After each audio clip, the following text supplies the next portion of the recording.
Mathilde Epère, diplômé de BSA en 2022. Et moi, j'ai fait le parcours CMEA avec une dernière année sous statut d'étudiant entrepreneur pour créer une entreprise. L'entreprise, elle a démarré déjà pendant l'école, donc quand j'étais sous statut d'étudiant entrepreneur. Et notre métier, c'est de revaloriser les coproduits ou les biodéchets de l'industrie agroalimentaire. Et donc, j'ai démarré par vraiment la création de l'activité, trouver les financements, les bons statuts, etc., les premiers marchés. Et là où aujourd'hui, mes missions ont un peu évolué parce que j'ai des gars à gérer et c'est plus de la direction générale d'entreprise, que ce soit le projet, mais aussi tout le côté administratif et financier. Alors, les journées d'entrepreneur, en général, elles ne se ressemblent pas, il n'y en a pas deux qui se ressemblent.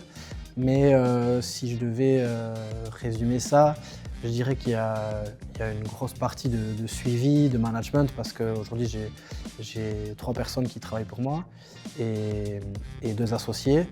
Donc c'est de la gestion d'équipe, de la gestion de projet beaucoup, parce que nous on travaille sur des montages de projets. Et donc ça occupe une grosse partie de ma semaine.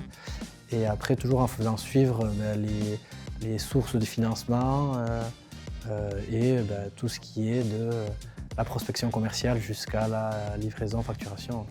C'est très divers, administratif, financier, production, gestion d'équipe, et c'est ce qui fait que j'adore ce que je fais. Je dirais que pour gérer une entreprise, il n'y a pas besoin d'être ingénieur.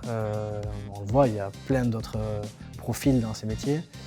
Mais ce que j'ai appris en fait à Bordeaux Sciences Agro, c'est vraiment une méthode de travail, des connaissances techniques évidemment qui m'aident tous les jours, mais surtout une méthode de travail, une façon de régler les problèmes. Et donc je dirais que ça m'a plus appris ma façon à moi de travailler et ma façon de gérer une entreprise.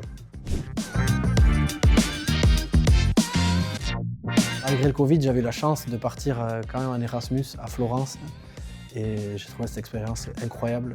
Ça nous sort de notre zone de confort, mais en même temps, c'est vraiment incroyable à vivre, c'est super.